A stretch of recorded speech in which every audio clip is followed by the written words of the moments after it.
I was a Zionist for 28 years, but now that I'm no longer a Zionist, one of my goals is to help people recognize the pattern of propaganda that Zionist and Israeli leaders use. And one of their favorite pieces of propaganda and narratives is about the founding of Israel and the 1948 war. And they love to frame it as the fledgling state of Israel, the underdog, was attacked by 5 Arab nations with the intent of destroying Israel.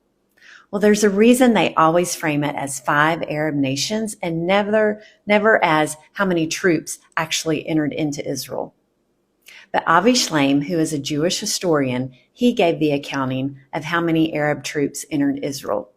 It was 25,000 Arab troops versus 35,000 IDF troops. And then 6 months later, Ben Gurion recorded in his diary that the IDF troops had grown to over 100,000. So by that time, the ratio of IDF troops versus Arab troops was 2-1. But that didn't stop Ben Gurion from further amplifying the underdog story. In dramatic fashion, he gave a speech about the 1948 war, and this is what he said. "We, as well as world public opinion, cannot ignore the horrible fact that 700,000 Jews were confronted here with 27 million Arabs, 1 against 40. Humanity's conscience was not shocked when 27 million attacked 700,000. Y'all, that's such propaganda, and I can't believe I used to fall for that propaganda.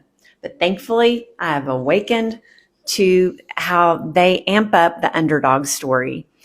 And by waking up and the research I did, I ended up writing this book, Zionism, the Root of the Arab-Israeli Conflict. And I think I posed a really good question in the book.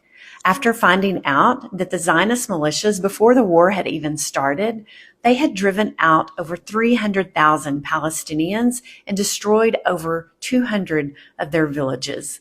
So I write, it begs the question, did Arabs attack to destroy Israel? Or did troops enter Israel defensively in hopes of preventing Zionists from further destroying Palestinian villages and towns and expelling more Palestinians? Because now that I'm no longer a Zionist, now I know the truth of what happened. And unfortunately, the Arab troops weren't able to prevent the IDF from expelling 750,000 Palestinians.